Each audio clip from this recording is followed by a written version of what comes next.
샬롬, 평안하셨습니까? 예, 오늘도 주님의 은혜와 평안이 우리 모두에게 함께 하시기를 간절히 바랍니다. 자, 우리 시편의 한 말씀을 보겠습니다. 시편.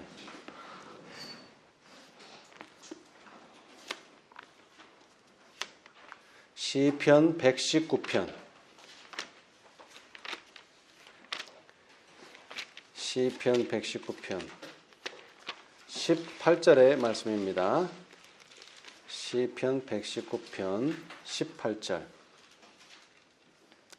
내 눈을 열어서 주의 법에 기이한 것을 보게 하소서. 아멘. 여기서 법이라고 하니까 뭐 십계명이나 모세의 법 같은 법만을 의미한다고 생각하시면 안 되고요. 이 율법 자체가 말씀입니다. 성경 말씀. 내 눈을 열어서 주의 말씀에 기이한 것을 보게 하소서. 시편의 기자는 그렇게 말하고 있는데요. 우리가 이제 지난 시간에 이어서 이사야, 예레미야, 에스겔, 그 다음이 어떤 책입니까? 다니엘서죠. 이 다니엘서까지를 보니까 정말로 이 모든 책들이 순서대로 잘 설명되어 있어요. 계시록을, 특별히 14장과 18장을. 그래서 제가 좀 놀랐습니다. 그런데 여기 시편 기자가 말했듯이 우리가 정말로 눈이 열리면 이 모든 책들이 이사야의 말씀처럼 여기서 조금 저기서 조금 한데 모으면 아주 놀라운 조화와 놀라운 능력을 가지게 된다는 것을 체험해 보시기를 간절히 바랍니다. 자, 여러분, 다니엘서 하면은 여러분 뭐가 제일 기억나십니까? 8장 14절이죠? 예, 다니엘서 8장 14절 한번 열어보겠습니다. 또는 외우시면은 더 좋고요. 다니엘서 8장 14절. 다니엘서 8장 14절. 아마 대부분의 분들은 이 말씀을 아마 잘 알고 또 심지어는 외우고 계실 겁니다. 그가 내게 이르되 2300주야까지니 그때에 성소가 정결하게 함을 입으리라 하였느니라. 이 말씀에 의해서 이제 빌라델비아 교회 시대는 끝나고 라오디게아 교회 시대가 시작됩니다. 이 말씀에 근거해서. 그래서 성소 진리를 깨닫게 되고 주님의 재림을 더 확실하게 되었죠. 예. 그런데 이 다니엘서는 다른 책들과 약간 다른데요. 이전에 소개해드렸던 이사야서나 그 다음에 예레미야나 그 다음에 에스겔서하고는 좀 다릅니다. 왜냐하면 사용된 언어 자체가 히브리어만 사용된 것이 아닙니다. 어떤 언어가 사용되었습니까? 아람어라고 하는 언어가 사용되었는데 이 아람어는 예수님 당시에 예수님이 못 박히실 때 그 패에다가 뭐라고 기록했습니까? 유대인의 왕이라고 기록이 되어 있는데 몇 가지 언어로 기록했습니까? 두 가지 언어입니다. 하나는 히브리인들이니까 유대인들이 히브리어를 썼으니까 히브리어로, 또 하나는요 로마어로, 또 하나는 헬라어로 세 가지 언어로 기록됐습니다. 왜? 로마는 뭐였기 때문에 또 유대인을 통치하고 있었던 나라이기 때문에 로마말. 그 다음에 헬라어는 그때 당시에 주위에 많은 나라들이 이 헬라어를 세계 공용어처럼 쓰고 있었기 때문에 헬라어. 무려 세 가지 언어로 기록이 돼 있었는데 이 다니엘서도 마찬가지로 모든 사람이 이해할 수 있도록 그때 당시에 그 세계적인 언어인 아람어, 그 다음에 또 반은 이스라엘 사람들이 이해하고 있는 히브리어로 이 책은 기록되었다는 것입니다. 그것이 좀 달라요. 다른 책들은 다 히브리어로만 기록되었는데 이 다니엘서만큼은 그렇게 두 가지 언어로 기록이 되었습니다. 자, 그 다음에 또 하나는 이 이사야서는 66장, 그 다음에 예레미야서는 52장, 에스겔서는 48장, 다니엘서는 12장, 그리고 다음에 공부할 호세아서는 14장. 그래서 모든 장수들이 다 짝수로 끝납니다. 그것은 무엇을 의미하느냐? 요한복음 17장 3절. 자, 우리 요한복음 17장. 이 성경절도 아마 여러분 잘 기억하고 계실 겁니다. 영생은 곧 유일하신 참 하나님과 그의 보내신 자 예수 그리스도를 아는 것이니이다. 여기 누구를 알아야 합니까? 두 사람을 알아야 됩니다. 좀 사람이라고 하니까 좀 이상한데, 하나는 첫째는 유일하신 참 하나님을 알아야 됩니다. 하나님을 알아야 돼요. 그리고 그 하나님을 알았다면 이제 그분이 보낸, 내가 알고 있는 유일하신 참 하나님이 보낸 예수 그리스도를 알아야 합니다. 그렇죠? 예. 여기서 예수 그리스도를 안다는 것은 그분의 품성을 알아야 한다는 뜻입니다. 그러나 이것을 우리 현대로 적용하자면, 현대 진리로 말하자면 우리는 참 하나님, 유일하신 참 하나님을 알아야 하고, 그 다음에는 그분께서 보내신 천사 또는 사자들의 품성이 아니고 이제는 사자들의 기별을 알아야 합니다. 첫째는 계시록 14장의 세 천사, 그 다음에 두 번째는 계시록 18장의 두 천사의 기별을 알아야 합니다. 그럴 때 우리가 영생을 얻을 수가 있어요. 그렇게 둘이 있듯이, 자, 개신교계의 이 재림운동은 믿지 않는 사람들에게 전파된 운동이 아닙니다. 개신교계에 일어난 일입니다. 개신교계의 사람들을 재림운동으로 첫째 천사로 불러내었습니다. 개신교계 토대 위에 첫째 천사의 기별이 일어났어요. 자, 그 다음에 첫째 천사의 기별의 토대 위에 둘째 천사의 기별이 주어집니다. 둘째 천사의 기별의 토대 위에 셋째가 주어지고, 셋째 천사의 기별의 토대 위에 다음 천사인 넷째 천사가 주어지고, 넷째 천사의 기별의 토대 위에 다섯째가 세워진다는 것이죠. 이게 양립해야 된다는 것입니다. 그리고 또 하나는 이 세 선지자의 글들은 이사야의 글, 그 다음에 예레미야의 글, 에스겔의 글은 이스라엘의 현재 상태를 말해주고, 그 다음에 어떤 일들이 이 이스라엘에게 벌어질 것인지를 예언하고 있어요. 그러니까 선지자의 글이죠. 자, 그런데 이 다니엘서는 1장이 뭘로 시작합니까? 1장. 다니엘 1장. 여러분이 아시는 것처럼 다니엘 1장이 뭘로 시작합니까?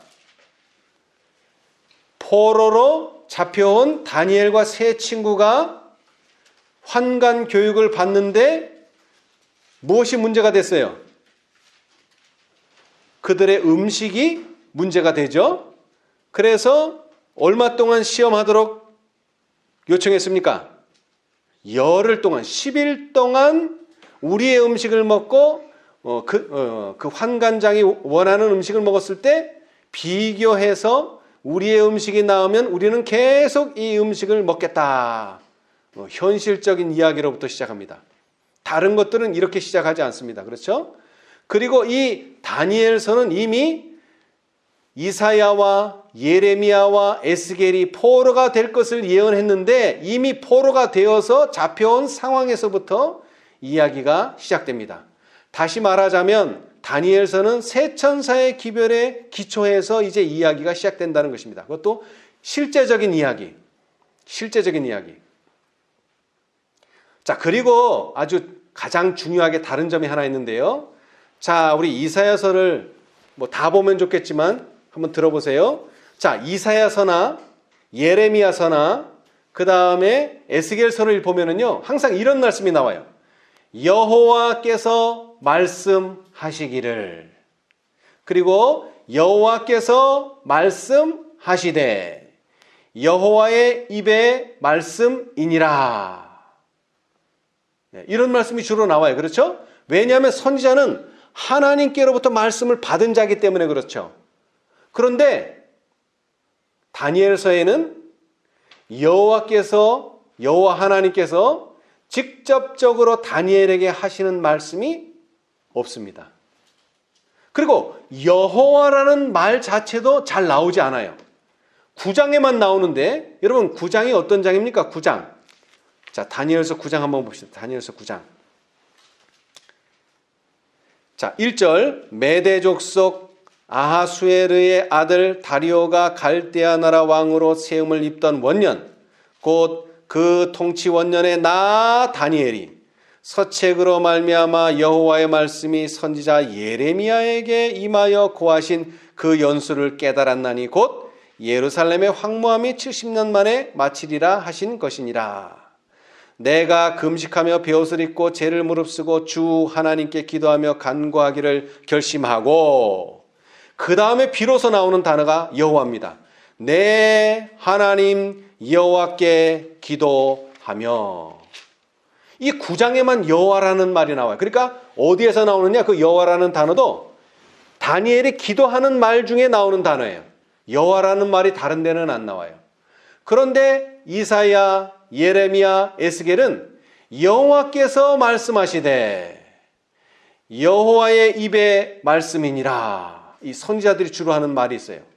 그리고 이사야서는 이사야 자신을 가리켜 선지자라고 말합니다. 자, 우리 이사야서를 한번 보겠습니다. 이사야서 39장.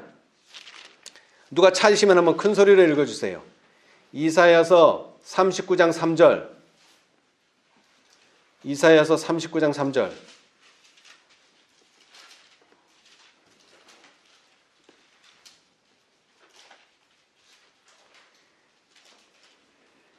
예, 선지자 이사야가 히스기야 왕에게 나와 묻되 예, 자 여기 뭐라 그랬어요? 선지자 이사야라. 누가 한 말이에요? 이사야 본인이 자기를 가리켜 뭐라고 얘기했습니까? 선지자라고 분명히 말했습니다. 뿐만 아니라 신약에서도 선지자로 칭함을 받습니다. 자, 마태복음 3장 3절. 마태복음 3장 3절. 자, 누가 한번 또 큰 소리를 한번 읽어주세요. 마태복음 3장 3절.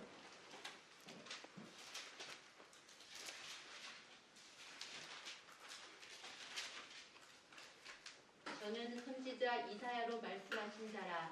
예. 자, 여기도 그랬죠? 자, 이 마태복음을 기록한 마태는 누가 말했다고요? 선지자 이사야로 말씀하신 자라. 광야에서 외치는 자라고. 왜냐하면 이사야서에 기록되어 있기 때문에. 근데 그 이사야는 바로 선지자라. 이것은 다 인정하는 바입니다. 그리고 빌립도 인정했어요. 자, 사도행전 8장 30절. 사도행전 8장 30절. 4시의 이야기가 나올 때에 거기에서 하신 말씀. 자, 빌립보가 아니라 사도행전 8장 30절. 빌립이 달려가서 선지자 이사야의 글 읽는 것을 듣고 예, 거기도 선지자 이사야라 이렇게 분명히 호칭을 쓰고 있어요.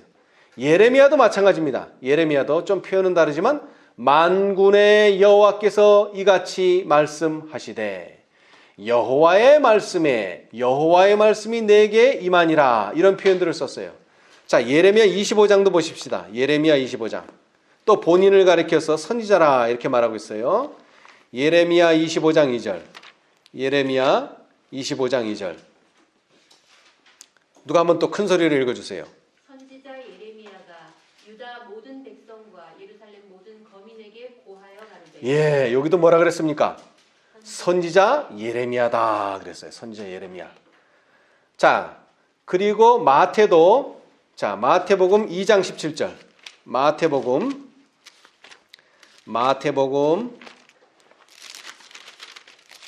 2장 17절. 마태복음 2장 17절. 이에 선지자 예레미야로 말씀하시되 예, 여기도 선지자라, 예레미야를 선지자라 이렇게 부르고 있습니다.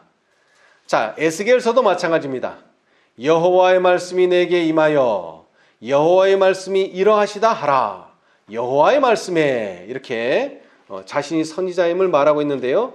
자, 그런데 이 에스겔만큼은 선지자라고 자기를 부르지 않습니다. 자, 에스겔 1장 3절.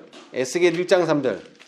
이 에스겔은 좀 다른 표현을 썼어요. 에스겔서 1장 3절. 갈대아 땅 그발 강가에서 여호와의 말씀이 이시야 아들 제사장 나 에스겔에게 특별히 임하고 예, 여기는 뭐라고 표현했습니까?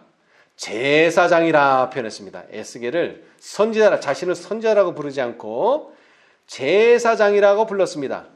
제사장. 그러나 우리가 이해하기로는 그도 선지자의 일을 했는데, 왜냐하면 여호와의 말씀이 내게 임하여, 선지자는 하나님의 말씀을 받아서 전하는 자들입니다. 그리고 미래의 예언을 하나님께로부터 받는 자들이기 때문에 선지자라는 칭호를 받습니다. 자, 그런데 이 다니엘에는 여호와라고 하는 말 자체가 9장에만 한정되어 있고, 기도의 말 속에서만 여호와는 나오지 절대 다른 곳에서는 여호와가 사용되지 않았어요. 심지어는 다니엘의 세 친구가 풀무불에 들어갈 때 뭐라고 얘기했는지 기억하시나요?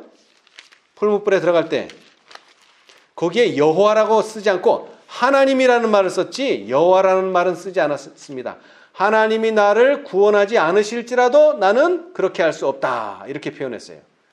성경은 찾아보지 않겠습니다만은. 그런데 이 다니엘은 조금 더 생동감 넘치게 예수님의 제자나 그 다음에 사도 바울이 아니고 예수님이 직접 선지자라고 호칭하셨습니다. 자, 마태복음 24장. 마태복음 24장.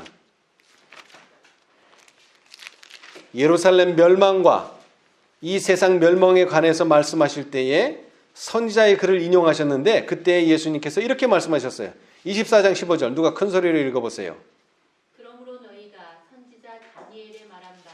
멸망에 가증한 것이 거룩한 곳에 선 것을 보거든 읽는 자는 깨달을지니라. 예, 자, 예수님께서 직접 말씀하셨어요. 누구라고? 다니엘을 선지자라고.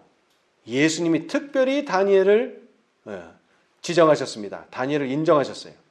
그러나 다니엘은 자신의 책 다니엘서에서 제사장이라는 말도 쓰지 않았고 선지자라는 말도 쓰지 않고 그저 자기 이름만 불렀습니다. 자, 다니엘 10장 2절. 다니엘서 10장 2절. 이것이 다른 책들과는 좀 다른 점입니다. 그때 나 다니엘이 세 일의 동안을 슬퍼하며. 예, 그냥 자신을 선지자라는 말도 쓰지 않았고, 그 다음에 제사장이라는 말을 쓸 수 없는 이유는 뭡니까? 제사장. 제사를 드릴 수가 없어요. 제사는 어디서밖에 드릴 수 없는데, 성전에서밖에 드릴 수 없는데, 지금 성전이 어디에 있죠?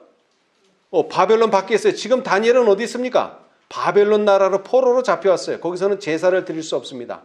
그러니까 제사장이라는 칭호는 전혀 사용할 수 없고, 그 다음에 선지자라는 말은 쓸 수 있지만 다니엘 자신은 자신을 불러 선지자라는 말은 쓰지 않았습니다.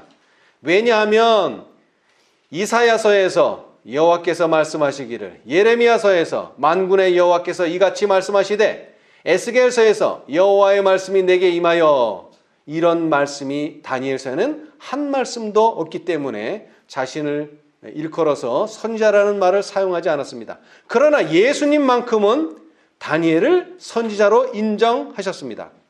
그리고 호세아서도 마찬가지입니다. 여호와께서 비로소 호세아에게 말씀하시니라. 여호와께서 호세아에게 이르시되 여호와께서 가라사대, 이런 말씀들이 있어요. 그래서 이 호세아는 바로 선지자의 일을 했지만, 이 호세아도 마찬가지로 호세아서에서는 선지자 호세아로 불리지 않았고 제사장 호세아로도 불리지 않았습니다. 그냥 부에리의 아들 호세아라, 호세아 1장 1절 이렇게 칭함을 받았고, 그 다음에 로마서 9장 25절에도 선지자 호세아의 글이라 이렇게 말하지 않고 그냥 호세아의 글에 이르기를 이렇게 표현하고 있어요. 그래서 좀 차이가 있다는 것입니다. 다니엘서는 좀 차이가 있어요. 자, 그런데 아까도 말씀드렸다시피 이 다니엘서를 예수님은 무엇 때문에 인용하셨습니까? 어떤 시기를 뭐 하기 위해서요? 시기를 보기 위해서. 어떤 시기가 오면요? 멸망에 가증한 것이 거룩한 곳에 서는 것을 보거든. 그때는 뭐 하는 때입니까? 도망가야 될 때입니다. 자, 왜 도망가라는 말을 하셨을까요? 당연히 가증한 것이 왔으니까 전쟁이 일어날 것인데, 전쟁이 일어날 때는 당연히 도망을 가야 되는데 왜 도망가라는 말을 하셨느냐면 그 전에 도망가기 전에는 뭐 하라고 하셨어요?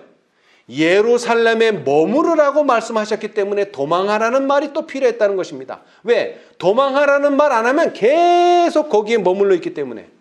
그러나 머물러야 할 때가 있고 그 다음에는 도망가야 할 때가 있는데 그것은 어느 책을 보고 알아야 된다? 다니엘서를 보고 알아야 된다는 것입니다. 다니엘서를 보고. 근데 이게 왜 중요하냐면 자, 다시 요한계시록 10장 7절 기억절로 읽어드렸는데 자, 마지막 때에도 마찬가지입니다. 어떤 책을 보고 알아야 됩니까? 다니엘서입니다. 다니엘서. 작은 책 다니엘서. 왜? 이 다니엘서가 말하는 대로 뭐가 이루어진다는 거예요. 자, 10장 7절. 일곱째 천사가 소리내는 날 그 나팔을 불게 될 때, 나팔은 때를 가리킵니다. 천사도 때를 가리켜요. 이 천사가 나팔을 불게 될 때 시기에 뭐가 이루어진다? 하나님의 비밀이 그종 선지자들에게 전하신 복음과 같이 이루리라. 이사야가 전한 대로, 예레미야가 전한 대로, 에스겔이 전한 대로, 다니엘이 전한 대로, 호세아가 전한 대로 복음같이 이룬다는 것입니다. 그러나 특별히 이 10장에서는 계시록 10장에서는 어떤 책이 가장 주목받느냐? 이 5권의 책들 중에서 다니엘서입니다. 다니엘서. 그렇죠? 다니엘서. 그래서 제가 이 다니엘서를 좀 보니까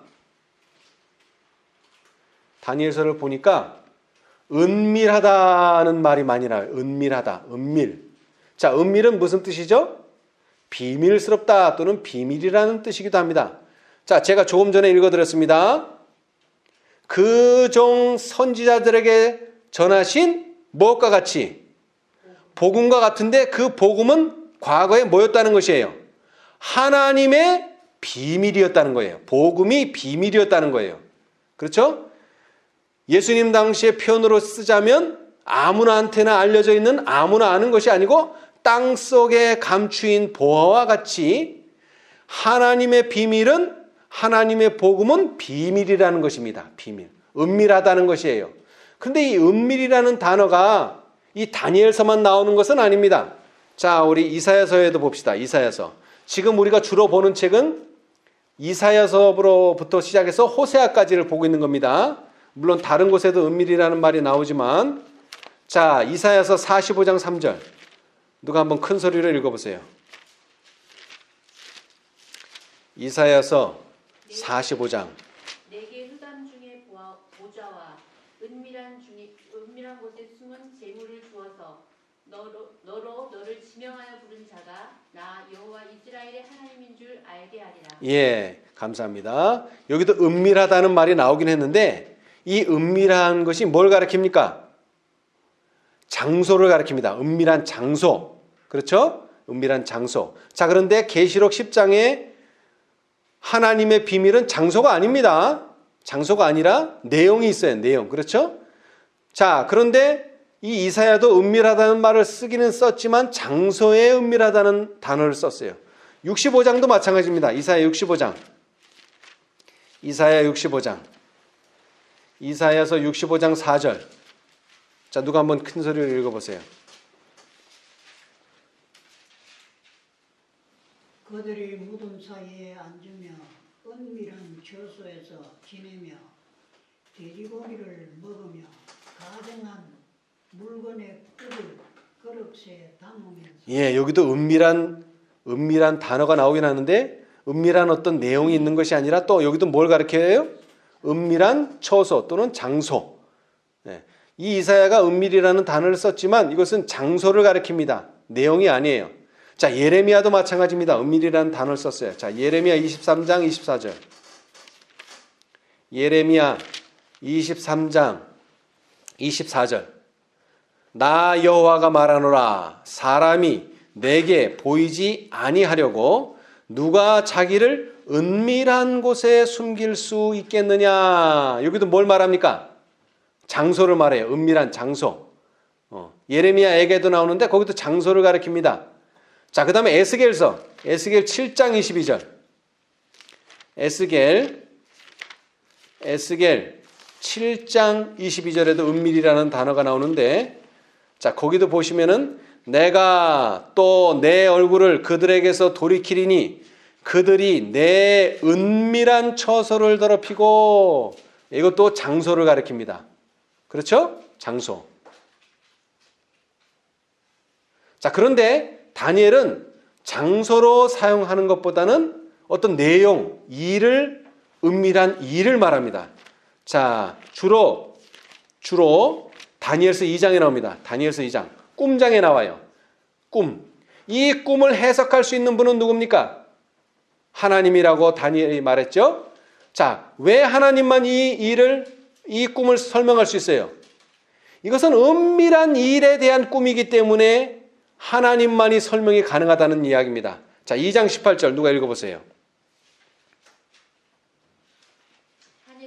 하늘에 계신 하나님이 이 은밀한 일에 대하여 긍휼히 여기사 자기 다니엘과 동무들이 바벨론의 다른 박사와 함께 죽임을 당치 않게 하시기를 그들로 구하게 하니라. 예, 자, 왕이 나 이런 꿈 꿨으니까 해석해줘. 그러면 다 맞추죠. 근데 꿈 자체를 말을 안 해줘요. 그러니까 박수나 이런 사람들이 해석이 가능합니까? 불가능합니까? 불가능하죠. 꿈 자체를 모르니까. 그런데 이 은밀한 일을, 알 수 없는 일을 누구만이? 하나님만이 다니엘과 그 세 친구에게 알려주실 수 있다는 것입니다. 그래서 다니엘과 세 친구가 이것을 알려달라고 기도해서 그 은밀한 일을 이제 알게 되는 것입니다. 이에 이 은밀한 것이 밤의 이상으로 다니엘에게 나타나 보임에 19절, 그 다음 절, 그 다음에 22절, 그는 깊고 은밀한 일을 나타내시고. 그래서 2장에만 이것이 10번 나와요. 10절에 나와요. 10절. 여러분, 슬기로운 처녀와 미련한 처녀의 차이점이 뭡니까? 10명인데, 이것도 처녀가 10명인데, 슬기로운 처녀는 뭐를 가졌고요? 기름을 가졌고, 미련한 처녀는요, 기름이 없다는 차이입니다. 자, 다른 말로 하자면은 슬기로운 처녀나 미련한 처녀나 성경 지식은 다 똑같아요. 다 알고 있어요. 그런데 뭐가 없어요? 영감이 없어요. 영감이, 기름이 없어요. 성령이 없어요. 누구한테만 있어요? 슬기로운 처녀들에게. 이 슬기로운 처녀들만 지혜로운 자가 될 수 있어요. 자, 아까 마태복음 24장에 예수님께서 선지자 다니엘의 글에 거룩한 것에 가증한 것이 거룩한 것에 서는 것을 보거든 너희는 도망하라 그랬는데 누가 깨닫는다 그랬습니까? 지혜로운 자는 깨닫는다 그랬어요. 이건 지식이 있는 자를 말하는 게 아닙니다. 성경 지식은 박사도 있고 신학 박사도 있고 많아요. 그러나 이것을 정말 깨닫는 자는 성령의 감동을 받는 사람, 그 사람들이 깨닫는다는 것입니다. 예. 자, 그래서 이 은밀하다는 말이 비밀이라는 말과 통하는데 그 비밀이 계시록과 또 연결되어 있어요. 자, 이제 그래서 오늘은 제가 다니엘서를 이해하는 방법 중에 하나가 바로 계시록 10장을 이해하는 것이다 하는 것입니다. 계시록 10장. 계시록 10장. 요한계시록 10장.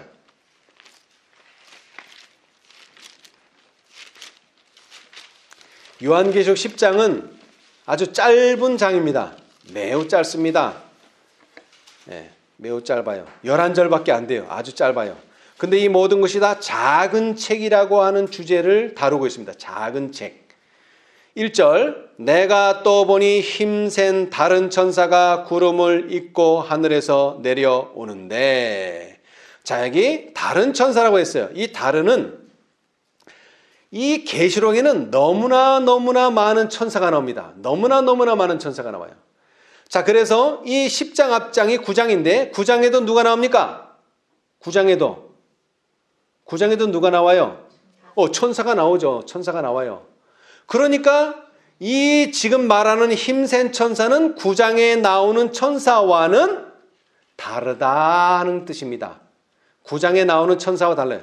자, 우리 계시록 14장도 봅시다. 계시록 14장도 첫째 천사를 어떻게 칭하고 있습니까? 어떻게 불러요? 다른 천사라 그래요. 여기도. 그렇죠? 또 보니 어떤 천사가? 다른 천사가. 왜 또 달라요? 앞에 하도 많은 천사가 나오니까 그런 천사들하고 이 천사는 다르다는 겁니다. 그런 천사는 달라요. 자, 18장에도 나와요. 또 뭐라고 나옵니까? 다른 천사. 왜? 17장에도 또 천사가 나오니까 그런 천사하고는 또 달라요. 이래서 다르다는 말이 나오는 겁니다. 자, 다시 말하지만 10장에 나오는 천사는 9장에 나오는 천사하고는 뭐하다고요? 다릅니다. 자, 그런데 그 천사를 묘사했어요. 뭐를 입고? 천사가 구름을 입고. 여러분, 구름을 입을 수 있습니까? 구름을 입었다는 표현은 구름에 둘러싸였다. 여러분, 예수님께서 오실 때 어떻게 오시죠? 구름을 타고, 거기는 타고 온다 그랬는데 사실은 구름을 입고 오시는 겁니다. 구름과 함께 오세요. 자, 이 표현은 성막으로 들어가자면 지성소는 아무나 들어갈 수 없습니다. 그리고 대속죄의 날만 지성소에 들어가는데 그렇게 들어가기 전에 뭐를 해야 됩니까? 들어가기 전에 해야 될 일이 하나 있어요. 향을 아주 많이 피워야 됩니다. 뭐처럼? 구름처럼. 뿌옇게. 여러분, 연기가 끼면 어떻습니까? 시야가 흐려지죠? 구름처럼 흐려집니다. 왜? 하나님의 영광, 하나님의 임재의 영광이 너무나 강렬하기 때문에 그 강렬한 영광에 죽을 수도 있어요. 그래서 일단 향을 많이 피워서 하나님의 임재가 좀 시야에서 가려지도록 하는 의미입니다. 다시 말하자면 이 힘센 천사는 누굽니까? 예수님 자신입니다. 자, 그 다음 또 보면 알 수 있어요. 그 머리에 뭐가 있고요? 무지개가 있다. 여러분, 하나님 보좌 옆에는 뭐가 있습니까? 보좌에는 무지개가 있습니다. 그 다음에 그 얼굴은 뭐 같고? 해 같고 그랬죠? 해 같고. 예. 자, 1장 16절. 같은 요한계시록 1장 16절. 거기에 7 교회에 나타나신 예수님을 모습을 우리가 볼 수 있는데 그 중에 하나가 예수님의 형상 중에 하나가 뭡니까? 16절. 그 오른손에 7 별이 있고 그 입에는 좌우에 날쌘 검이 나오고 그 얼굴은 뭐 같고? 해가 힘있게 비치는 것 같더라. 그건 예수님입니다. 그래서 이런 묘사, 이런 표현을 보면 이분은 누구라고요? 예수님. 그런데 선지자께서는 직접적으로 말했어요. 자, 요한계시록 10장 1절로 11절 주석. 그리스도와 같은 인물. 소제목이 그리스도와 같은 인물. 요한을 가르친 힘센 천사는 예수 그리스도시다라고 분명히 말했습니다. 예수 그리스도입니다. 자, 다시 말하지만 예수님께서 이제 나타나셨어요. 어디서 나타나셨습니까? 하늘에서 내려오는데 예수님께서 어떻게 하셨다고요? 하늘에서 내려오셨습니다. 자, 그런데 그분의 손에 뭐가 들려 있습니까?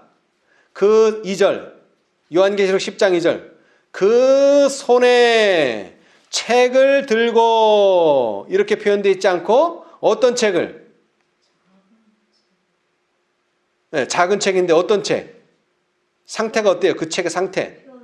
펴놓인 작은 책을 들고 아주 자세하게 묘사하셨어요. 근데 이건 자세하다는 표현보다는 이 책의 성격을 알아야 됩니다.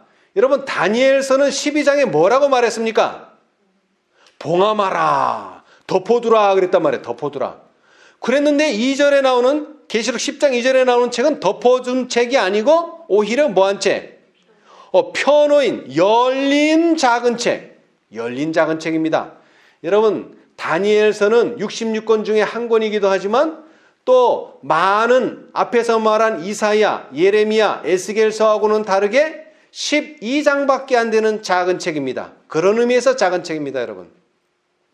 자, 이 예수님께서 하늘에서 내려오시면서 작은 책을 들고 그 오른발은 바다를 밟고 왼발은 땅을 밟고. 여러분, 땅과 바다는 무엇을 상징합니까? 땅과 바다.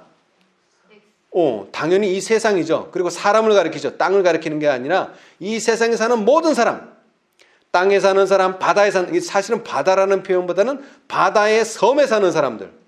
모든 사람을 말합니다. 그 사람들을 밟고 섰다는 것은 그 사람들을 짓밟는다는 뜻이 아니고 그 사람들과 연관이 되어 있다. 뭘 가지고 연관이 되어 있어요? 손에 펴든 작은 책. 왜냐하면 읽어보면 나와요. 어떤 연관이 있는지. 자, 3절.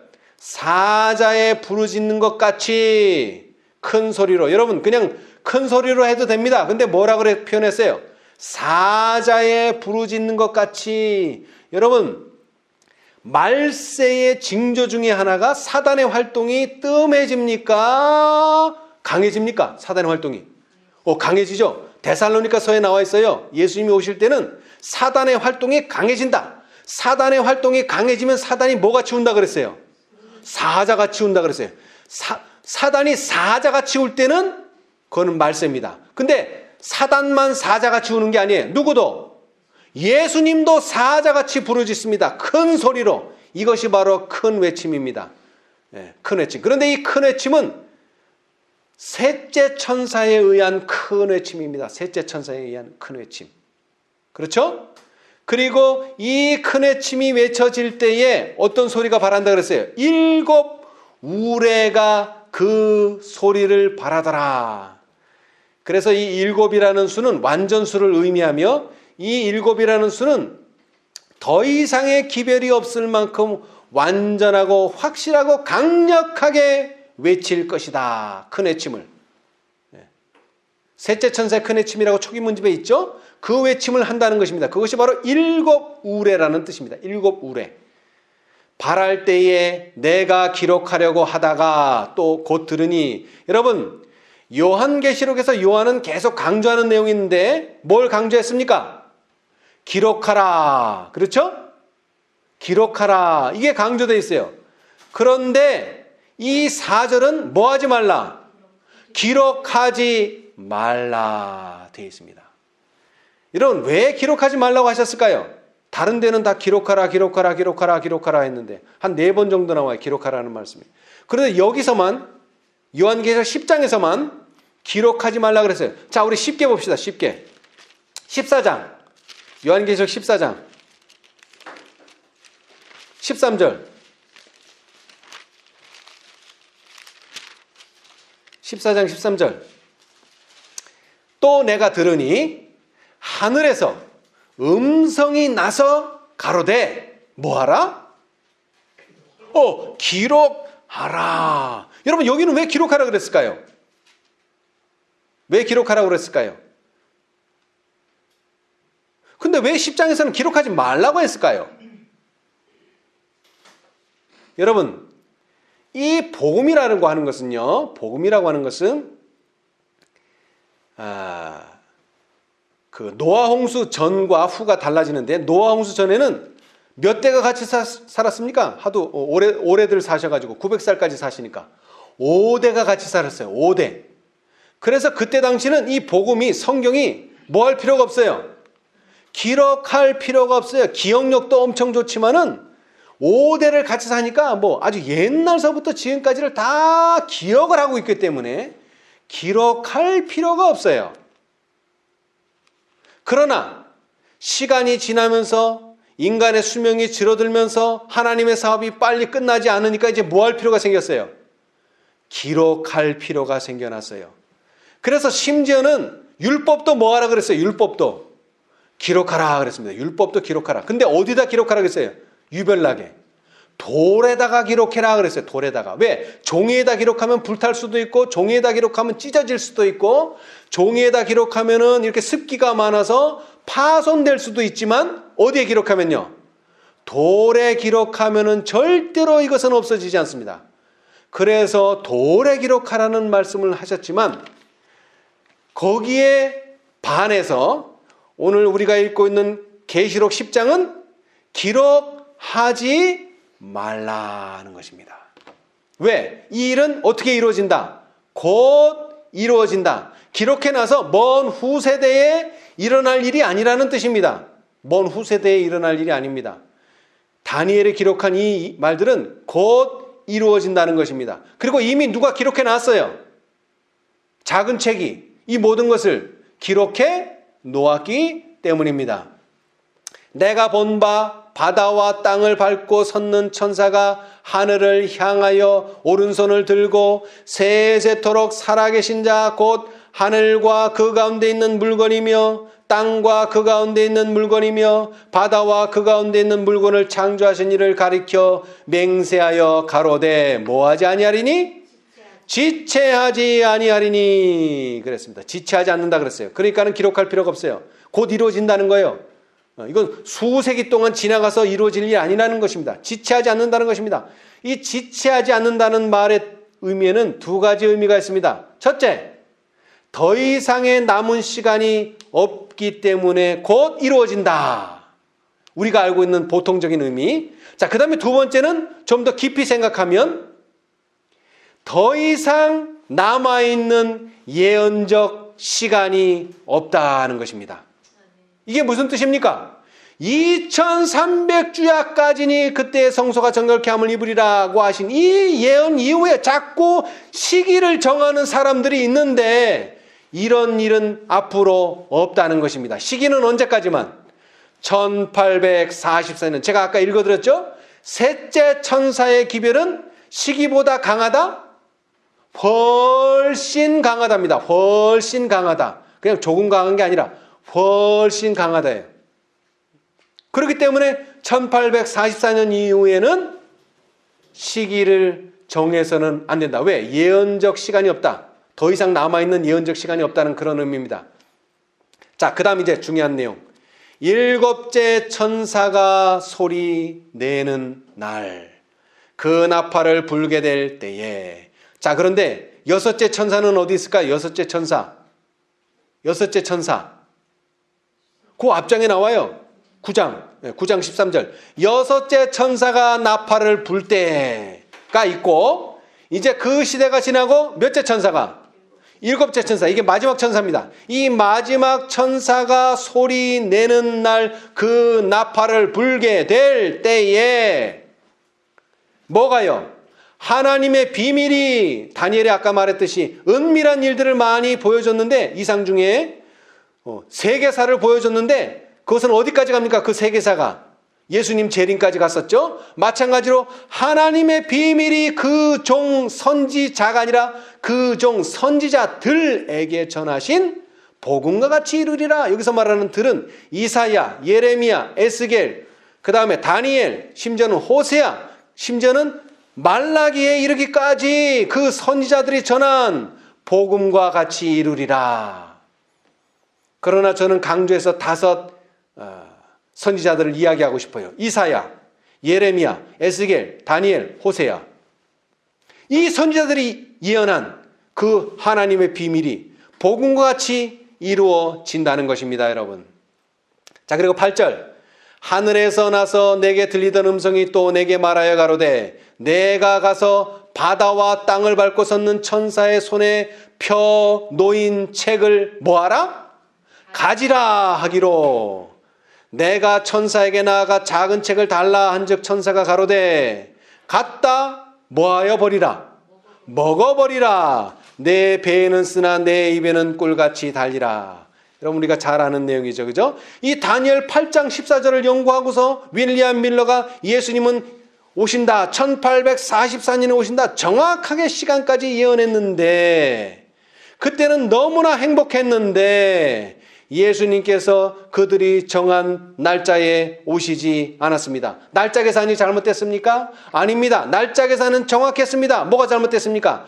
그날에 이루어지는 사건을 잘못 이해하고 있었습니다.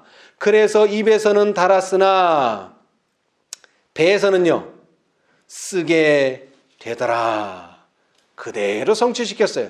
그래서 여기서 말하는 작은 책은 결국 무슨 책입니까? 다니엘서입니다. 네, 다니엘서. 자, 그리고 이제 이렇게 끝을 맺습니다. 저가 내게 말하기를 내가 많은 백성과 나라와 방언과 임금에게 뭐하여야 하리라? 다시 예언하여야 하리라. 여기에 대한 오해가 또 있어요. 그러니까 사람들이 2300주야를 또 다시 또는 2300주야에 나오는 1335일, 1260일 이런 거를 다시 또 현재 오늘날 2021년에 또 적용을 해요. 그러나 이건 그런 뜻이 아닙니다. 자, 다시 강조합니다. 천사가 내려왔어요. 힘센 천사. 이것은 예수님을 상징합니다만 사실 예수님께서 이 땅에 오신 것이 아닙니다. 예수님은 어디로 가셨어요? 성소에 계시다가 지성소로 가셨어요. 그런데 예수님의 임재를 가진 계시록 14장의 세 천사의 기별이 바로 이 땅에 왔다는 것입니다. 그것이 바로 11절이 설명하고 있어요. 자, 말합니다. 내 많은 백성과 나라와 방언과 임금에게. 자, 계시록 14장은 뭐라고 말합니까? 나라와 족속과 방언과 백성에게 전할 영원한 복음을 가졌더라. 그렇게 얘기하지 않습니까? 그 복음이 언제 이루어진다는 거예요? 다섯째 천사의 기별이 마치게 되면, 그러니까 계시록 18장에 가서 이것이 마치게 되는데, 그러한 모든 예언이 바로 다니엘서에 의하여, 예언에 의하여 이미 기록되어 있다는 것이고, 다시 예언한다는 말은 계시록 14장의 그 세 천사의 기별이 계시록 18장과 연결되어 다시 한번 반영될 것이라는 뜻입니다. 그렇지 않습니까? 예. 자, 그래서 이 먹는다는 의미, 책을 먹으라 그랬는데 이 먹는다는 의미가 예레미야서에도 나와요. 자, 우리 예레미야서에 봅시다. 예레미야서에도 나와요. 예레미야 15장 16, 17절. 자, 누가 큰 소리로 읽어보세요. 예레미야서 15장 16, 17. 예레미야 15장 16, 17. 누가 한번 읽어보세요. 만군의 하나님 여호와시여, 나는 주의 이름으로 일컬음을 받는 자라. 내가 주의 말씀을 얻어먹었사오니 주의 말씀은 내게 기쁨과 내 마음에 즐거움이오나 내가 기뻐하는 자에게 앉지 아니하며 즐거워하지도 아니하고 주의 손을 인하여 홀로 앉아 사오니 이는 주께서 분노로 내게 채우셨습니다. 예, 그럼 분노라고 표현했죠. 그러나 사실 이것은 입에는 달았으나 배에는 어땠다고요? 썼다는 경험을 유사하게 표현하고 있습니다. 자, 에스겔서 3장 1절로 3절 이번에는 한번 읽어보세요. 누가 또 큰 소리로. 에스겔서 3장 1절로 3절. 그가 또 내게 이르시되 인자야 너는 받는 것을 먹으라.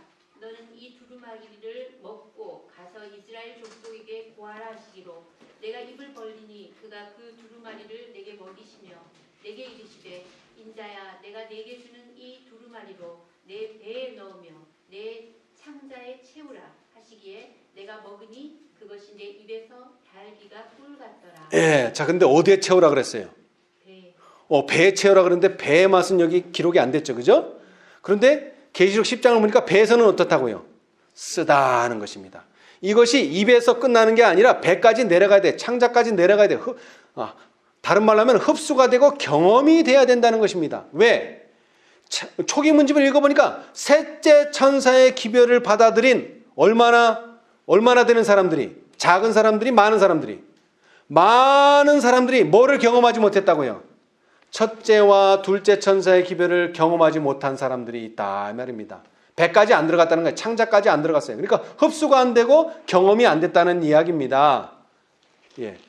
자, 그래서 다시 예언하라 그랬는데 그것은 계시록 18장을 의미한다는 것을 기억하시고요. 이 네 번째 선지자의 책 다니엘서를 보니까 이 셋째 선지자의 책 에스겔서와의 관계성이 중요해요. 왜? 화입 부인한테 편지가 왔어요. 가래 뽑은 기별이 읽어 372페이지. 여러 사람이 믿음으로 말미암는 의에 대한 기별이 셋째 천사의 기별이냐고 편지로 나에게 물어왔으며 나는 그것은 참된 셋째 천사의 기별이다 라고 했다. 이 말씀 많이 들어보셨죠?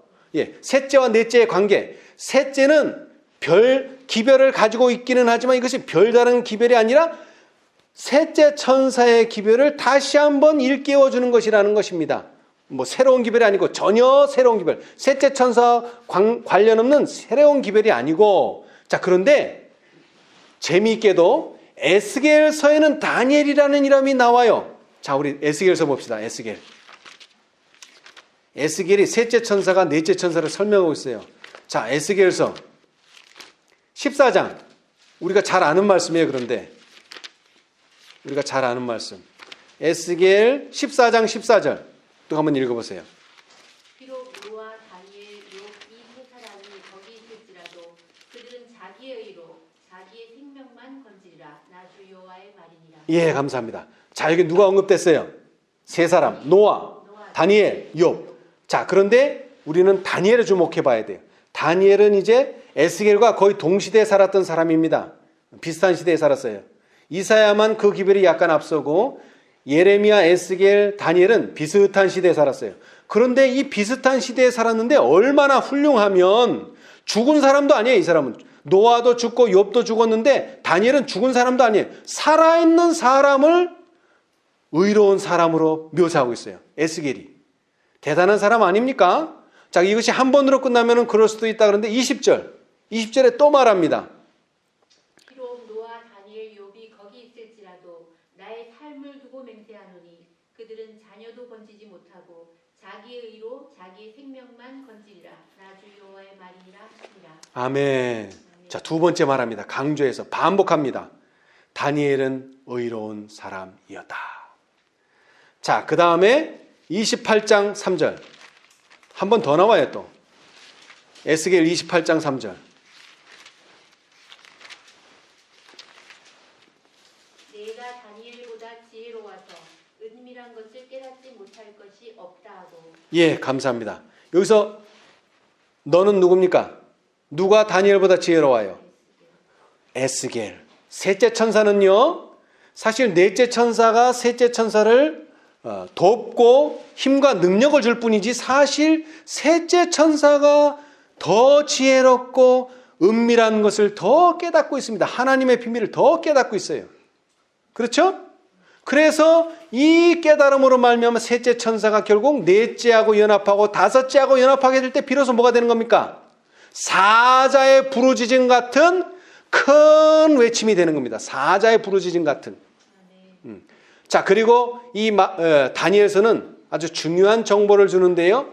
이 다니엘서에는 마지막 때다 하고 하는 이 단어가 영어로 5번 나옵니다. 5번. 근데 우리 한글 성경은 좀 틀린데요, 표현이. 자, 우리 8장 17절. 다니엘 8장부터 나와요. 마지막 때, 마지막 때, 마지막 때. 다니엘 8장 17절. 그가 나의 선 곳으로 나왔는데 그 나올 때에 내가 두려워서 얼굴을 땅에 대고 엎드리매 그가 내게 이르되 인자야 깨달아 알라. 이 이상은 정한때 끝에 관한 것입니다. 예, 사실 이것은 정한 때 끝이라고 했는데 마지막 때라는 표현이 정확합니다. 이 이상은 마지막 때에 관한 것이니 왜? 나머지 4개는 다 마지막 때라고 했기 때문에. 영어는 똑같아요. The time of the end. 여러분 영화 끝에 뭐라고 나옵니까? end라고 나오잖아요. 끝이에요. 그거 나오면 끝이에요. 영화 다 본 거예요 이제. 마찬가지로 이 마지막 때에 관한 이상을 다니엘에 본 것입니다. 다니엘은 이제 이 70주에 관련된 2300주에 관련된 예언으로 그냥 이스라엘 백성들이 회복될 것으로 끝나는 것이 아니라 예수님의 재림, 계시록 14장과 18장이 말하고 있는 그 주제를 이 작은 책이 다 소화해내고 있다는 것입니다. 자, 11장. 다니엘서 11장 35절. 두 번째 마지막 때.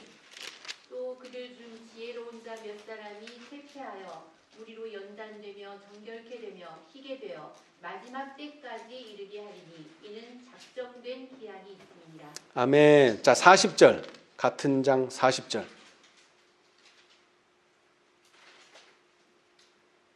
마지막 때에 남방왕이 그를 찌르리니 북방왕이 병거와 마병과 많은 배로 회깃바람처럼 그에게로 마주와서 그 여러 나라에 들어가며 물이 넘침같이 지나갈 것이요. 예, 감사합니다.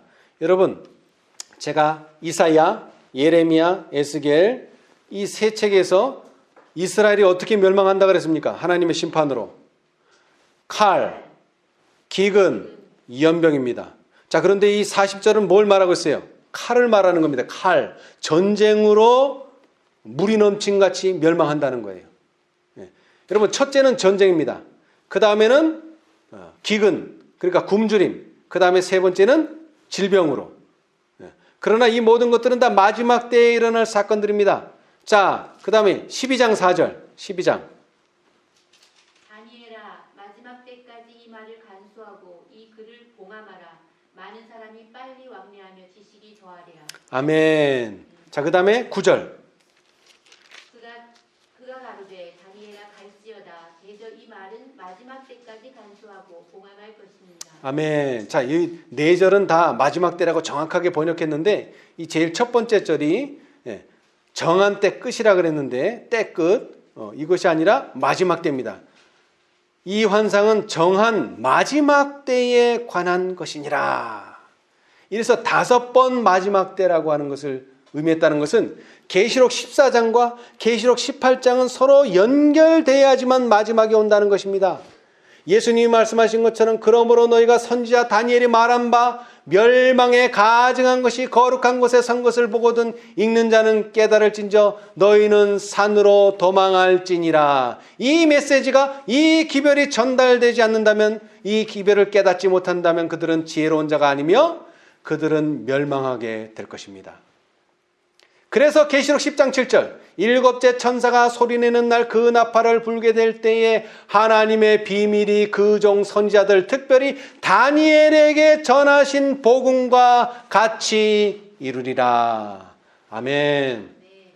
오늘 우리 넷째 선지자 다니엘의 책을 공부했는데 이 다니엘 책을 잘 연구하시기 바랍니다. 우리는 이 책을 통해서 하나님께서 어떻게 하나님의 사업을 맞추실 것인지 분명히 알아야 됩니다. 그 다음에 이 다니엘서는 제가 그 주석을 다 읽지 않았는데 집에 가셔서 요한계시록 10장 1절로 10절 주석을 읽어보시면 거기는 다니엘서와 요한계시록은 하나라 그랬어요. 하나. 둘이 아닙니다. 이것은 하나입니다. 한 몸체입니다. 이것을 깨달아야지만 우리는 마지막을 준비할 수 있고 더 나아가서 계시록 18장 천사들을 바로 이해하게 될 때에 이 책은 더 이상 봉함한 책이 아니라 열린 책이 될 것이며 이 열린 책을 통해서만 하나님의 비밀이 성취될 것입니다. 하나님의 비밀이 성취될 때 모두 다 하나님의 편에서는 여러분과 제가 되기를 바라면서 말씀 마치겠습니다. 감사합니다. 하늘에 계시는 감사하신 저희들의 아버지, 주님의 은혜 가운데 과거의 많은 선지자들을 이스라엘 백성들을 위하여 보내주셨사오니 감사합니다. 그들에게 어떠한 일이 벌어질 것이며 그럴 때 그들이 어떻게 행동해야 할지를 이미 예언해 놓으셨습니다. 그러나 주님이시여 이스라엘이 완고함으로 인하여 그 선지자들의 말을 순종하지 아니하고 자신의 길을 감으로 인하여 그 나라들은 멸망할 수밖에 없었습니다. 주님 도와주셔서 오늘 우리가 이제 주님의 길을 가기를 원하오니 주님의 음성이 어떤 음성인지를 저희가 깨달을 수 있도록 도와주시옵소서. 이사야, 예레미야, 에스겔, 다니엘이 한결같이 말한 그 예언들을 이 마지막 시대에 예수님의 재림 전에 있을 이 마지막 시대에 적용할 수 있는 지혜로운 자들이 다 될 수 있도록 축복하여 주시옵소서. 특별히 작은 책에 대해서 주님 말씀하셨습니다. 이 열린 책으로 말미암아 우리가 참으로 기쁨을 얻겠지만 결국에는 쓰다고 하는 경험을 말씀하셨습니다. 주님 도와주셔서 이 주어지는 계시록 14장과 연결하여 계시록 18장의 진리들을 매 천사들이 가져올 때마다 그 빛을 감사히 받아들이는 저희 모두가 되도록 도와주시옵소서. 지체하지 않겠다고 말씀하셨습니다. 주님, 이 모든 일들이 곧 우리 눈앞에서 이루어질 것입니다. 그때에 우리가 양의 편에 서는 자가 되게 하시고 결코 염소의 편에는 서지 않도록 도와주시옵소서. 주님께서는 이것이 다시 예언되으리라 하셨지만 이것은 또 다른 시기를 정하는 것이 아니라 우리 주님께서 14장의 세 천사의 기별뿐 아니라 18장의 또 다른 천사들을 말씀하심임을 기억하게 도와주시고 이제 이 놀라운 사업에 우리 모두가 동참할 수 있도록 도와주시옵소서.